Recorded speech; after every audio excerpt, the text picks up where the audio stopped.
¿Qué es un padre espiritual? Hay líderes que han usado este título para manipular gente, para controlar gente y para explotar a la gente. Si Jesús hubiera prohibido literalmente el uso de esa palabra, Esteban no la hubiera usado estando lleno del Espíritu Santo. Bienvenidos a todos, bienvenidos una vez más a este podcast. Y hoy quiero hablar de un tema un poco controversial con muchas personas. Y es acerca de la paternidad de Dios y la paternidad espiritual. Es un tema en el cual se habla mucho, pero muchas veces se entiende muy poco. Hoy vamos a hablar de la paternidad de Dios, la paternidad espiritual, pero digo que es algo controversial porque hay un sector grande o hay un montón de personas de la iglesia, cristianos, que rechazan por completo la paternidad espiritual. Y lo hacen basándose en un solo versículo, así de sencillo. Las personas que rechazan la paternidad de Dios o la paternidad espiritual, lo hacen basándose en este versículo. Y usted que me está viendo, si es uno de ellos y está comentando en nuestros podcasts, está bien, yo no tengo nada en contra de ti, pero quiero enseñar cómo a través de la Biblia, aún en el Antiguo Testamento, en el Nuevo Testamento, cómo Dios se mueve en la paternidad, primeramente de Él hacia nosotros, pero también a través de la paternidad espiritual. ¿Cuál es la correcta? Porque también hay abuso. Vámonos a la Biblia. Entonces, dice el versículo Mateo 23:9. De aquí se agarran todos los que están en contra de la paternidad espiritual. Y no llaméis Padre vuestro a nadie en la tierra, porque uno es vuestro Padre, el que está en los cielos. Esta es la primera parte del versículo. Y ahí se detiene la mayor parte de la gente. Agarran la Biblia, la cierran y dicen ya. Por eso a nadie se le tiene que llamar Padre espiritual. Punto y final. Pero dicen caso cerrado, hasta ahí llegó. Pero ¿realmente es así de simple? Cuando profundizamos en la Biblia nos damos cuenta que Jesús no estaba prohibiendo literalmente el uso de la palabra Padre. Porque si así fuera, entonces tampoco pudiéramos llamarle padre a nuestros padres naturales. Tampoco le pudiéramos decir padre a nuestros abuelos, por ejemplo. Entonces, ese no es literalmente lo que está diciendo el versículo. Y queremos, para poder entender bien un versículo, usted siempre tiene que leer el contexto. Entonces, es obvio que nadie lo aplica de esta manera. Nadie le anda diciendo a la gente, hey, no me digas padre, porque Jesús dijo que a nadie se le va a decir padre. Él mismo le llamó al Padre, Padre. Obviamente estamos hablando del Padre Celestial ahí. Entonces, hoy vamos a hacer algo que siempre debemos hacer con la palabra de Dios, y es que vamos a leer el contexto. Vamos a examinar qué estaba diciendo Jesús realmente, a quién se lo estaba diciendo, por qué lo dijo, y después vamos a ir a otras partes de las Escrituras que nos muestran claramente qué es la paternidad de Dios, que la paternidad de Dios no solamente existe, sino que es un principio bíblico fundamental. Pero no vamos a quedar ahí. También vamos a ser honestos y vamos a hablar de lo que no es un padre espiritual. Porque parte de la razón por qué este tema es tan controversial es que se ha hablado mucho en nombre de la paternidad espiritual, pero se ha hablado mucho usando esa paternidad espiritual mal, influenciando mal, manipulando de una manera. Entonces, hay líderes que han usado este título para manipular gente, para controlar gente y para explotar a la gente. Y eso hay que denunciarlo también. Pero el abuso de un principio no anula el principio. Escuchen lo que le acabo de decir. El abuso de un principio no anula el principio. Lo que hace es que nos llama a entenderlo correctamente y tenemos que indagar en su palabra para que lo entendamos correctamente. Así que prepárese para que en este estudio un poco profundo, que lo vamos a dividir en diferentes partes, vamos a usar la Biblia, vamos a leer la palabra y espero que al final le quede claro a usted, a la luz de la palabra, qué realmente es la paternidad de Dios y la paternidad espiritual. Entonces entremos al contexto de Mateo 23. Empecemos por donde empieza Jesús, donde empieza el contexto. Y para entender Mateo 23:9, tenemos que leer Mateo 23 por completo, o por lo menos unos versículos a la vez. ¿Y de qué está hablando Jesús en este capítulo? Jesús está hablando a las multitudes y a sus discípulos. Y está denunciando la hipocresía de los escribas y de los fariseos. Miremoslo a partir del versículo 1. Mire lo que dice Mateo 23, 1 al 7. Entonces Jesús habló a la gente y a sus discípulos, diciendo: en la cátedra de Moisés se sientan los escribas y fariseos.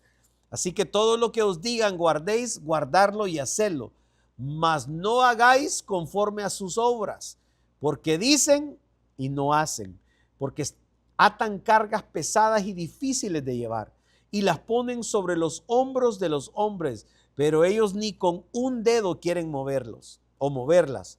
Antes hacen todas sus obras para ser vistos por los hombres, pues ensanchan sus filacterias y extienden los flecos de sus mantos, y aman los primeros asientos en las cenas y las primeras sillas en las sinagogas y las salutaciones en las plazas, y que los hombres los llamen rabí, rabí.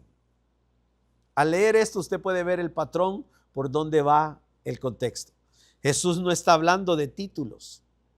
Es más, Jesús no está hablando de títulos en sí mismos. Está denunciando una actitud del corazón de los fariseos y de los escribas. Los fariseos hacían todo por ser vistos por la gente. Amaban los títulos. Es más, amaban las posiciones de honor. Se inflaban con el reconocimiento humano de la gente. Todo era por vanidad y por orgullo. Y por eso Jesús los está confrontando ahí. Sigamos con el contexto. Versículo 8. Pero vosotros no queráis que os llamen rabí, porque uno es vuestro maestro, el Cristo, y todos vosotros sois hermanos. Y no llaméis Padre vuestro a nadie en la tierra, porque uno es vuestro Padre, el que está en los cielos. Ni seáis llamados maestros, porque uno es vuestro Maestro, el Cristo. El que es el mayor de vosotros será vuestro siervo, porque el que se enaltece será humillado, y el que se humilla será enaltecido. Ahora quiero que noten algo muy importante. Jesús no solo dijo que no llamen a nadie Padre. En el mismo pasaje también dijo: no llamen a nadie rabí. La palabra rabí significa maestro, y que no se hagan llamar maestros. Ahora yo les pregunto a todos los que nos están viendo en línea en este momento, las mismas personas que usan Mateo 23:9 para rechazar la paternidad espiritual, también rechazan el título de maestro, o sea, de pastor y maestro, porque en Efesios 4:11 la Biblia dice claramente que Cristo nos dio maestros a la iglesia. Entonces, ¿hay una contradicción? Por supuesto que no. Lo que Jesús está condenando no es la función, sino la actitud. No está diciendo que no existan maestros en la iglesia, sino que Él mismo envió maestros. Eso lo vemos en Efesios 4:11. No está diciendo que no exista la paternidad espiritual, como vamos a ver en un momento más adelante que desglosemos lo demás. Lo que está diciendo es: no busquen titularse o títulos para inflarse. No usen posiciones para señorearse de la gente. No hagan del ministerio un trono de vanidad, que tristemente, cuando hablamos de lo que no es un padre espiritual, esto es lo que ha sucedido, y por eso es de que mucha gente está en contra de lo que hablamos de la paternidad espiritual. Entonces el versículo 12 lo resume todo perfectamente. El que se enaltece será humillado, y el que se humilla será enaltecido. El tema central de la humildad contra el orgullo, ese es el tema central, es la humildad contra el orgullo. Es una cuestión de corazón y no de vocabulario.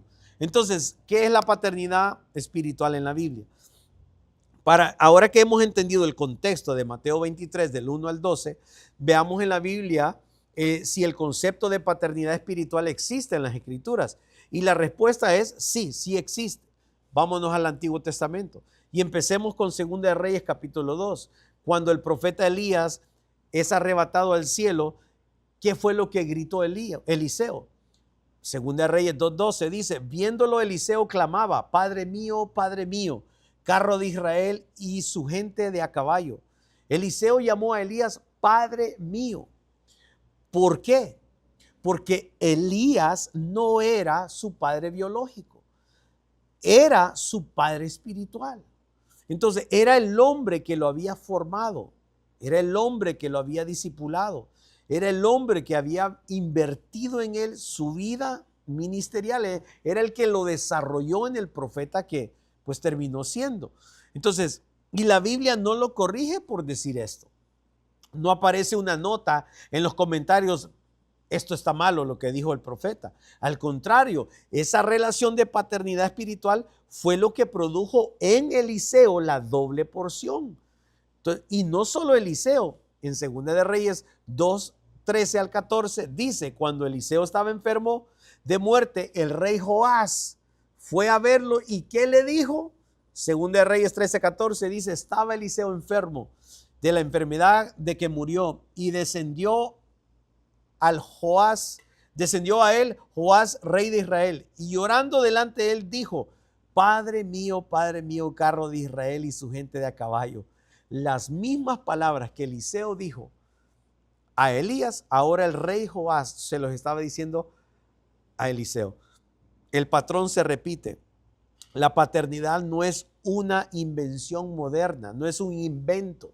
Es algo que vemos en la palabra de Dios. Es un principio que vemos desde el Antiguo Testamento. Mira lo que dice Génesis 45:8 y eso está súper interesante. Génesis 45:8 dice, así pues, no me enviaste acá vosotros, sino Dios, que me ha puesto por padre de Faraón y por señor de toda su casa y por gobernador de toda la tierra de Egipto.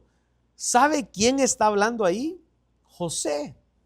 José le está diciendo a sus hermanos, no es culpa de ustedes que yo esté aquí, sino que era plan de Dios. Dios me envió aquí y ¿qué es lo que dice? Me puso de padre de Faraón. ¡Qué tremendo! ¿Por qué dice eso? ¿Acaso José era el papá de Faraón? No, pero no era su padre biológico, pero sí tenía una posición de influencia sobre todo Egipto, de consejería, de guía espiritual, que Dios mismo se lo asignó. Entonces, prácticamente lo que ese versículo está diciendo es que José llegó a ser un padre espiritual para Faraón, para que Faraón le diga, no hay nadie más grande en este reino, solo yo estoy sobre ti, y le da su anillo. Yo sé de que obviamente él estaba bajo él, pero cuando vemos este versículo, él dice, Dios me ha puesto por padre de Faraón, porque lo ayudaba, le influenciaba. En Job 29:16 dice, Job dice de sí mismo, de los menesterosos era padre, y de la causa que no entendía, me informaba con diligencia. Ese es Job 29:16. Job se consideraba un padre para los necesitados, no porque hubiera engendrado a esta gente, sino porque estaba cuidando de ellos, los guiaba, se preocupaba por su bienestar.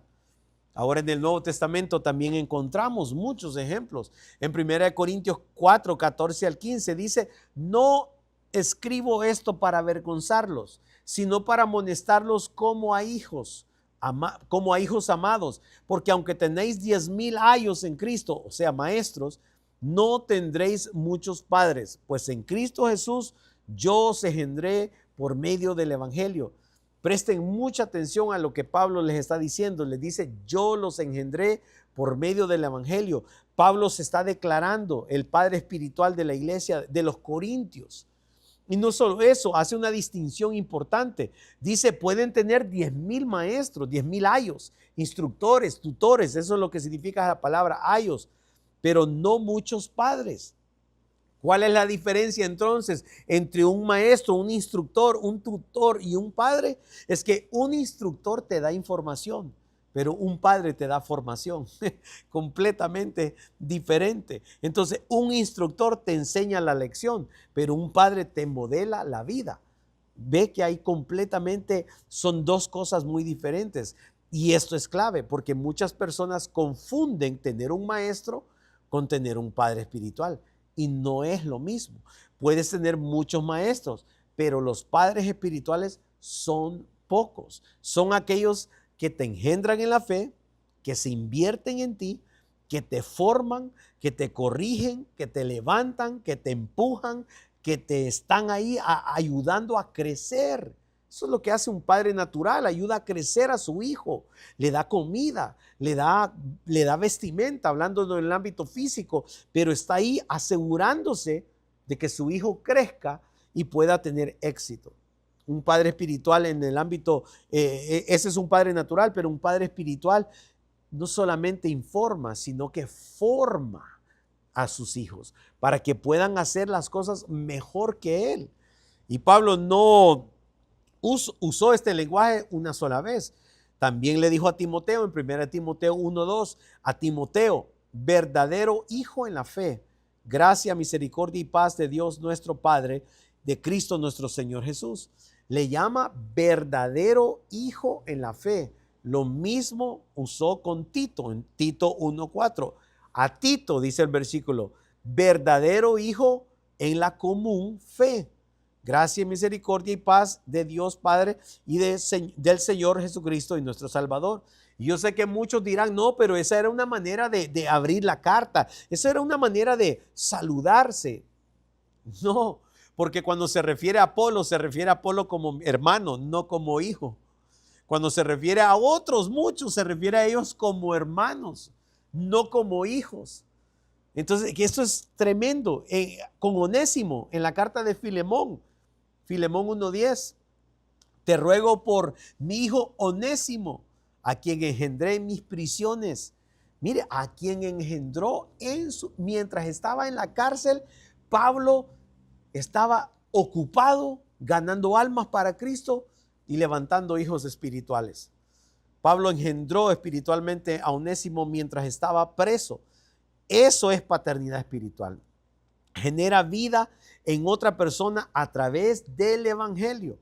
Dice 1 Tesalonicenses 2:11-12. Así como también sabéis de qué modo, como el Padre a sus hijos, exhortábamos y consolábamos a cada uno de vosotros y os encargábamos que anduvieses como es digno de Dios, que os llamó a su reino y gloria. Como el Padre a sus hijos, Pablo exhortaba a la iglesia, los consolaba, les ponía demanda, y esas son funciones de un padre espiritual. Corrige, y aún de un padre natural, corrige, consuela, comisiona, lo levanta. No era solo un predicador que subía a una plataforma, era un padre que caminaba junto con ellos. Mire lo que dice Gálatas 4:19, hijos míos, por quienes vuelvo a sufrir dolores de parto. ¿Hasta qué? Hasta que Cristo sea formado en vosotros. Dolores de parto, eso es lo que se siente, eso es lo que siente un padre espiritual genuino. No es un título que te pones, no, es un dolor que te cuesta, es un dolor que realmente cuesta ser un padre espiritual. Es una inversión de vida en otras personas. Y eso es exactamente lo que Cristo hizo en nosotros, pero también Cristo nos llama a formar a otros, a ser discípulos a las naciones. Y Hechos 7:2 dice, mire qué tremendo Esteban cuando él da su discurso. Varones, hermanos y padres, oíd. Esteban, lleno del Espíritu Santo, dijo esto. Les llamó padres a los líderes del concilio. Si Jesús hubiera prohibido literalmente el uso de esa palabra, Esteban no la hubiera usado estando lleno del Espíritu Santo. Y eso es algo que todo mundo ignora cuando hablamos de la paternidad. Entonces, ¿qué es un padre espiritual? Para eso vamos a verlo en la segunda parte. Ya le di la primera parte, yo espero de que usted esté recibiendo esta enseñanza, porque este ya ni es un podcast, este es una enseñanza, este es un discipulado ya, y espero que usted esté aprendiendo. Si te gusta este contenido, por favor dale like y suscríbete a nuestro canal y te veo en la siguiente sesión para la parte 2.